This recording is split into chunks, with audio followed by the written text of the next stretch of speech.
The movie begins on a bright sunny morning of Washington, D.C. Inside a house, the radio is delivering a news report at 6:45 in the morning. Ellington the dog barks to wake up Jefferson, who then rises from the bed and prepares himself to go to work. On his way to work, he walks downstairs and sees an old lady who is speaking loudly, gossiping about the life of others through her friend via telephone call. Jefferson flashes a great smile toward her for greeting. Behind the old lady is an open door. Jefferson laughs quietly, looking inside, seeing Mr. Moses trying to put on different wigs on his bald head. The two exchange some friendly small talk. Later, he meets with Mr. Walker, who greets him warmly. She expresses her gratitude towards him for giving her a ticket, revealing that it was her favorite show. When Jefferson arrives at the school, the bell rings loudly, which gives him pressure to walk faster. He first enters the main office and accidentally collides with a kid. The mother tells the kids to apologize, and so he does. But when Jefferson is about to give back the comic book that fell, this kid rejects him and shows his frown face to him. Confused, Jefferson enters a room to meet Mrs. Laws. Inside, a mother of one of his students is expressing her disappointment against Jefferson. According to her, he is the reason why her son is now injured. They have taught their son how to fight against bullies, but things changed when their son met Jefferson. Now, her son is rejecting the teachings of her. Full of anger, she says that her son now has a wrong thought about how to fight bullies, which he learned from Jefferson, who taught them to just hide, run, and quickly eat their food to avoid bullies, which is not enough compared to the philosophy of the parents. When the mother is about to spank Jefferson, Mrs. Laws interrupts them. She comforts the mother and gives her assurance that she will handle the situation. Before leaving the room, Mrs. Laws reminds him that he must teach only from the books and not his opinion. Failing to argue his point, Jefferson accepts the order of Mrs. Laws, apologizes to the parents, and exits the room. Later outside the school, he meets his community. They are chit-chatting on how to improve their community. Meanwhile, on the other street, a teenager is being bullied by the gangsters. The teenager is not adhering to their request and trying to stay still. However, the old man crosses the street to rescue him. He collides his arm against the gang, and successfully the magic power inside the glass fell to the ground. These bullies are angry at him. When one of them is about to punch him, his colleague whispers to calm down as the police are near to them. Therefore, this man stops and warns him for trying to stop their actions. The following day, Jefferson is excited to watch a show and slowly runs while holding his huge bass guitar. His mood slowly fades away when his car is not turning on due to out of gas. At this time, he turns around and sees the Castle Hills Community Center. Though it is out of his intention, he enters and sits at the back of his parents. Here inside, a leader is teaching a plan to strengthen the security against the Golden Lords, which is the gang of this community. During the discussion, the community speaks their thoughts and argues that patrolling the streets will not be effective. It shows that their opponent has greater power and needs a more efficient plan. Meanwhile, his father is upset with him. He knows beforehand that Jefferson's intention here isn't to attend the meeting, but to ask for a penny. As soon as his parents give him the money, Jefferson leaves and expresses that the plan is a dumb idea. He then leaves excitedly to see the show, but a disappointing event happens. Someone smashed the glass of his car and took away his radio and bass guitar. At this disappointing moment, he hears the sound of a screaming lady. In a hidden corner, he sees two kids stealing the stuff of the lady. Surprisingly, the stealers are his students. Busted by their teacher, these kids feel embarrassed, and the lady finds her way to escape. However, the entire Golden Lords suddenly reveal themselves from the dark. Afraid, Jefferson runs hurriedly and manages to hide himself inside a huge trash can while the entire Golden Lords are rushing to search for him and split up. At this moment, the cover slowly opens. Luckily, it is his student. When the teacher asks the kid if he finds Jefferson, he decides to cover his teacher. After the Golden Lords leave, Jefferson stays secured inside the trash can and hides for several hours until it is 2:30 in the morning when he decides to go out. While finding his way home, a sound from the sky gets his attention. He lifts his head and sees a gigantic green meteor is about to fall on the ground. He rushes like a flash, but somehow the meteor is trying to follow him. Eventually, Jefferson has no way out and the meteor lands on his body. The meteor slowly enters him, making his body filled with red liquid and scars. A while later, Jefferson rushes to the hospital. Inside the emergency room, the nurse calls the doctor to see that a tiny meteor has entered his arm, which makes everybody in awe. The next morning, the doctors are busy finding out his medical condition. They rush to his room and remove his bandages. Everyone is surprised to see that his face is already healed, like no major burn has happened to him. When one doctor says that just yesterday he was suffering from a third-degree burn, Jefferson accidentally touches the book the doctor's holding and instantly acquires its information. He then interrupts the doctor and explains his situation like a genius. He even demonstrates the explanation by pointing out the exact page of the book where the content can be found. Everyone is surprised by his knowledge, and the doctor challenges him to expound more of his arguments, but later his knowledge disappears.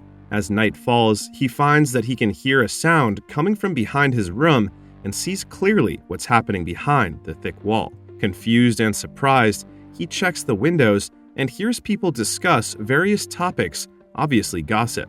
Also, his sight manages to see them wearing nothing. After all the weird happenings, he decides to use his power in taking advantage to check out the sexy nurse, Vanessa. He quickly pressed the button while creating fantasies in his head. Soon, the nurse arrives, but he quickly covers his eyes because it is a different nurse who comes in, a fat and old lady. Later, Jefferson comes back to his house. His dog barks at him to express his love for missing him so much. Jefferson offers to give him food, however, something strange happens. He understands the bark of his dog. He can't believe it, so he tests Ellington. Jefferson barks to instruct his dog to nod his head, and the dog does so. After several trials, Jeff and Ellington really manage to communicate and understand each other's thoughts. Meanwhile, Michael, his friend, enters his house and Jefferson reveals his acquired superpowers. At first, Michael thinks he is crazy, but Jefferson proves it by telling the content of each book that he touches. Michael is amazed and later figures out that his supernatural power has come from the meteor that entered his body. Meanwhile, somewhere else, a mysterious man controls the television of his neighbor without them knowing it. This man has a tiny portion of a meteor that enables him to have superpower when he is touching it. The following afternoon, in the school, a meeting is happening. One teacher is expressing his disgust against his students. Then Mrs. Laws gives him opportunity to transfer those kids under the supervision of Jefferson. Not long after, Jefferson stands up and shares his philosophy that teaching is not about earning money, it is about passion to train their students while they are still young. However, while explaining, his superpowers suddenly get activated and sees that some students are stealing in the locker room and smashing a car. He is then distracted by what he sees. Jefferson cannot continue his words, but fortunately, a gorgeous girl stands up to continue his piece, and everyone gets amazed on their interconnected philosophy.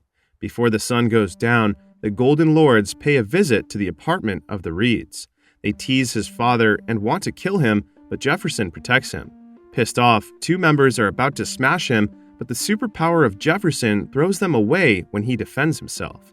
Also, a hunk punches him, but he gets a serious injury as the chest of Jefferson is very solid, like rock.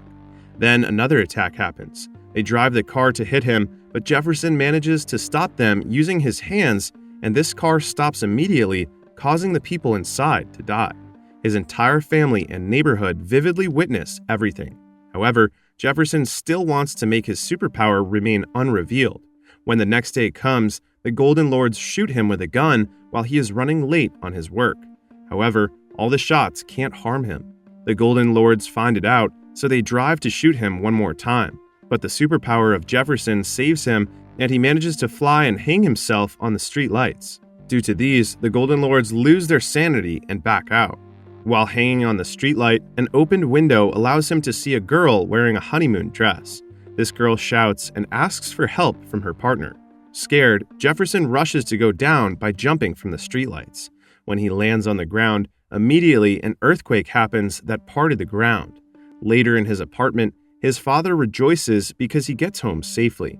Jefferson gets confused as he doesn't have any idea that his landing is the reason for the earthquake. His father positively expresses that he could be the hope for their community, and not a little longer, his father directs him to show the surprise his mother prepares for him. With all energy and excitement, his mother shows him the customized tailored costume that he could use for his battles. Meanwhile, the head of the Golden Lords shuts his members up while they explain the failure of their mission. This guy can't believe them and argues that it is impossible for one to survive gunshot and fly. The following day, during the meeting of their community, Jefferson receives an honorable name, the Meteor Man, for saving the neighborhood against the Golden Lords. The leader expresses that he must utilize his power for the sake of the community. She also tells that he must wear a uniform and they will sponsor a customized telephone for him to reach easily. Due to this, it helps him develop courage and perseverance to utilize his powers to save his community.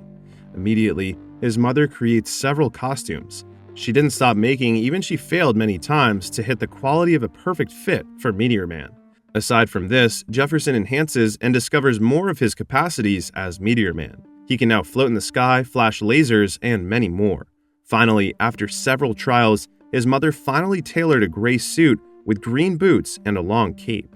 This costume has gotten the approval of the many, and they all agreed that above all the costume she made, this one is the ideal one for Meteor Man. Just then, Jefferson, now as Meteor Man, roams around the community by floating in the air to fulfill his mission as the superhero of their community. First, he rushes open the door where some magic powder dealers are busy packaging the orders of their client. Inside, using the wind from his breath, Meteor Man swept away all the dealers. Second, he flies to an apartment where he saves the expensive television from snatchers who steal it by the fire exit. Third, he brings peace to the elongated war of police officers versus the Street Brothers, restoring the relationship of this community that they have once destroyed. Now, Meteor Man is the talk of the town. He is now famous everywhere. Jefferson's name is publicized through television and headlines of newspapers. There's a lot of testimonies delivering outstanding feedback using a live radio show. On a long table, the cabinet member of the syndicate are expressing their disgust for Meteor Man. Their business goes down because Meteor Man destroys their business. Mr. Byers is outrageously venting out his rants against the superhero for ruining their multi-billion business. He offers a million penny if one of his cabinet members could bring him alive, and he could even double the price if they could kill him. Meanwhile, Meteor Man is busy doing his business. He goes to the abandoned lot full of trash. He throws all of the trash and uses his superpowers to make the soil healthy. In the morning, everyone in the community is rejoicing as the abandoned lot becomes a fantastical garden in the middle of the ghetto with gigantic vegetables that are free for everyone growing in it. However, the gang corners Jefferson inside his classroom, cursing him to admit himself as Meteor Man, but he denies. Fortunately, Michael enters the room and rescues him by telling a lie confidently that Meteor Man has fulfilled a mission a few minutes ago. This lie makes Simon, the leader of the gang, back out as he realizes that Jefferson isn't the Meteor Man, as Meteor Man is busy doing his business saving lives. Yet that night, while he is in a deep sleep, someone enters his unit to steal his costume. The following day, the stealer uses his costume to obtain popularity and attracts gorgeous girls in the city. This fake Meteor Man has no idea that he is being surrounded by the Golden Lords. Fortunately, Jefferson makes his way to save him by secretly destroying the guns of the Golden Lords. When the fake Meteor Man recognizes the group, he tries to escape, but everywhere he goes, there's a member of the Golden Lords waiting for the signal of Simon to fetch him. Therefore, Jefferson controls the fake Meteor Man to fly using his fingers. But unfortunately, Simon and one of his colleagues are able to find out that it's Jefferson who controls the fake Meteor Man to fly. During the evening, Jefferson receives a prank from his community. He gets happy when he figures out the prank is just the front of a nice surprise. The heart behind the surprise is to honor him as he is able to make the community safe again. Yet in the middle of the party, a loud gunshot interrupts them. They all rush to see what's happening outside, and it is the Golden Lords. Simon says that he is there to deliver a message and instructs his troops to fire at them, but Jefferson is able to protect all of the people fast as Flash using his superpowers. But after, he realizes that he cannot be successful in saving everyone. When the morning comes, Mr. Byers and his members pay him a visit to his unit. They destroy his doors, but fortunately, his dog is able to hide him. Despite the loud banging, he can't wake up because he is regaining his superpower. Simon and Michael know that he is slowly losing his powers the past few days, and he starts to bleed when the bullet hits him. Also, the more he uses his superpower, the more it drains his body, and sleep is the only way to charge himself and restore his superpower. After resting, he walks on the street and sees how the Golden Lords is invading their community. Each house is filled with vandalism, stating the logo of their opponent. Everyone are all together inside the community center, gathering for a meeting. Jefferson joins the meeting as well and silently observes their agenda. He hears that the entire community is blaming him for the tragedy that happened to their community. Everyone is about to cast their vote in order for Jefferson to leave their community and make a deal with the Golden Lords for their safety. However, Jefferson interrupts them and tells them that there's no need to vote because he volunteers to leave. He expresses his disappointment as everyone wants to have a change, but they are not making an effort to bring a change. Moments after, inside his room, Michael is comforting Jefferson before he leaves. But when he is ready to leave, a huge bang alarms the community, and Simon shouts to ask him to come out. With all this might, Jefferson walks down to face the Golden Lords. Simon pulls a prank to shake his hand as a sign of peace with him. However, when Jefferson gives him his hand, Simon immediately beats him. At this point, Jefferson is powerless. All he could do is stretch his might using his normal strength. The neighbors are dying inside, watching Jefferson beaten up by the Golden Lords. When Simon is about to shoot him, Mr. Moses joins the commotion by targeting the gun using his vintage vinyls. And later, the students of Jefferson, who is part of the Golden Lords, kick the gun of Simon and throw it to save his teacher, Jefferson. Besides, the mysterious man, who also has a piece of the meteorite, helps the fight by throwing off their guns using his powers. Since the Golden Lords are slightly powerless, the entire community joins the fight using some household resources. In the fight, the piece of meteorite falls on the floor by accident and rolls down near Simon and Jefferson. Both of them race to get the meteorite, and for some reason, they both obtain the power given by the meteorite. The fight continues until Jefferson touches the book that happens to be the life of Bruce Lee. Everyone gets scared as Jefferson weirdly moves to resemble a martial artist, but when the effects reach their limits, he again touches the book, but this time he touches the wrong book. He throws the book to Simon. Out of his ignorance, Simon catches the book, and the content of the book takes effect and he starts to ramp like a model. However, as the fight continues, Simon is able to knock him out. He rejoices as he assumes Jefferson is dead, but seconds after, Jefferson calls his attention wearing his Meteor Man costume. Jefferson immediately knocks out Simon and transfers the power that Simon received from the meteorite. Seeing that Simon is powerless, the entire Golden Lords back out and run as they admit internally that they cannot defeat Meteor Man. Soon after, Mr. Myers, together with his team, shows up, assuming that they can kill Meteor Man, but later the friends of Meteor Man join the commotion and surround the place. Due to these, the syndicates hurriedly get into their car feeling scared, but the policemen barricade the road. The movie ends when Meteor Man thanks his friend for helping him to win the battle against his opponent. This movie achieves the ideal mix between comedy and drama, with plenty of belly laughs offset, sobering themes of community responsibility, and the ability of one individual to change the world. Jefferson's persona was likable and genuine, which made it simple for one to support him as he tries to figure out how to use his abilities for good. Important social issues, including poverty, crime, and the death of positive role models in inner-city communities, are also addressed in Meteor Man. The movie conveys the strong idea that change can begin with modest deeds. Its portrayal of a neighborhood banding together to fight crime and enhance the quality of life for its citizens is both uplifting and motivating.